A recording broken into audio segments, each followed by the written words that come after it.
Morning students, how are you all. मैं आशा करती हूँ आप और आपके परिवार में सब स्वस्थ होंगे।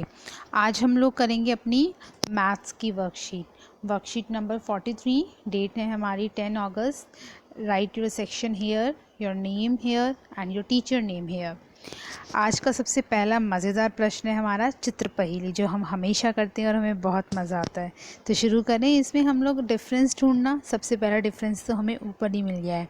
देखो इसमें कितनी सारी चीज़ें हैं, यहाँ बुक्स हैं, सब कुछ है, बट इस पिक्चर में नहीं है यहाँ पे कुछ भी। और ढूंढते हैं हम लोग। ये देखिए टीवी के अंदर ये डायरेक्शन यहाँ पे है और इसकी डायरेक्शन यहाँ पे है। 2 डिफरेंस हो गए। और ये देखिए इसके कीबोर्ड में ये है, सब कुछ है, कीज़ यहाँ पे नहीं है कीज़। और ढूंढिए, ये देखिए इस पे एम लिखा हुआ है, यहाँ नहीं लिखा हुआ है। 4 गलतियाँ मिल गई। ये कप यहाँ है, यहाँ नहीं है। 5 गलतियाँ मिल गई। तो है ना मज़ेदार प्रश्न। चलिए अब हम आगे बढ़ते हैं। वाओ, बूझो तो जानो। अमित और अंकिता विद्यालय का कार्य पूरा करने के बाद खेल रहे थे।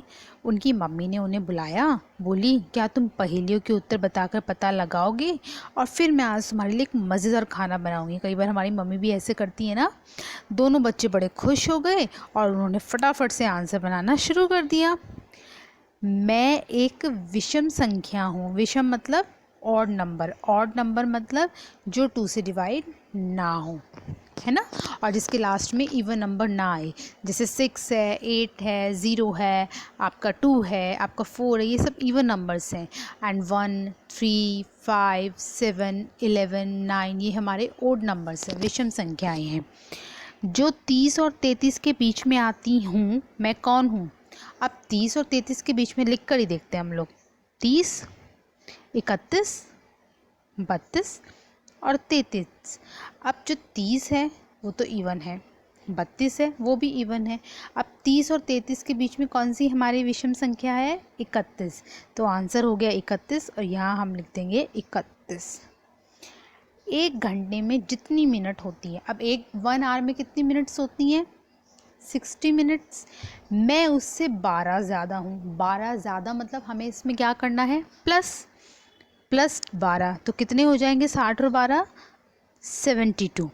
कितना आएगा यहाँ पे, 72।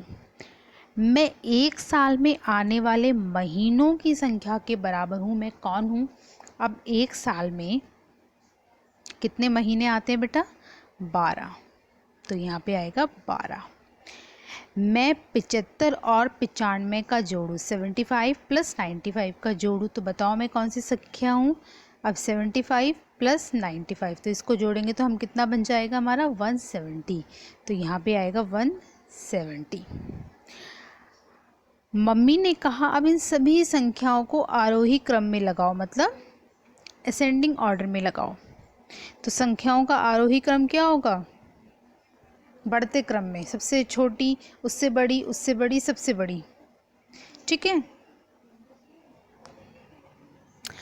अब मैंने ये सारी जो वर्कशीट सॉल्व कर रखी है, वो अगली शीट में, ये देखिए ए में क्या आएगा, बी में क्या आएगा, सी में क्या आएगा, डी में क्या आएगा, और इनका आरोही क्रम भी मैंने लिखा हुआ है। ठीक है।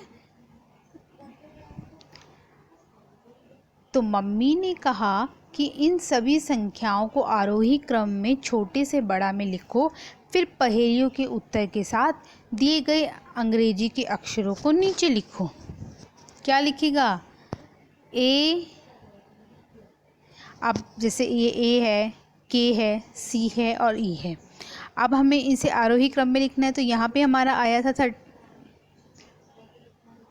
31। यहाँ हमारा कितना आया था, 72। यहाँ हमारा आया था 12। यहाँ हमारा आया था 170। बढ़ते हुए क्रम में हमें इसे लिखना था। तो सबसे पहले आएगा 12, फिर उससे बड़ा 31, फिर उससे बड़ा 72, और फिर सबसे बड़ा 170। अब क्रम में लगाने के साथ 12 का नंबर क्या है, सी। 31 का नंबर क्या है, ए। 72 का नंबर क्या है, के। और 170 का नंबर क्या है, ई। तो मम्मी उनके लिए क्या बनाएगी, केक। यहाँ हमारा आएगा केक। ठीक है बच्चों, यहाँ जैसे ना इसका है CAKE, तो मम्मी उनके लिए के बनाएगी। मैंने ये ABCD लिखा हुआ है, जैसे ए में ये आएगा, बी में ये आएगा, सी में ये आएगा, डी में आएगा, बट आपका जो क्रम होगा वो एक्चुअल में ये होगा। मम्मी उनके लिए केक बनाएगी और ये हो गया हमारा बढ़ता हुआ क्रम। ठीक है, सबसे बड़ा, उससे छोटा, उससे छोटा, सबसे छोटा। ठीक है बेटा, चलिए वर्कशीट को आप बार बार पोज करके देखेंगे तो आप बेटर उसको समझ पाएंगे। कल मिलते हैं एक नई वर्कशीट के साथ, तब तक के लिए वॉश योर हैंड्स रेगुलरली, 2 गज की दूरी, मास्क ज़रूरी। कल मिलते हैं एक नई वर्कशीट के साथ, अपना ध्यान रखिएगा।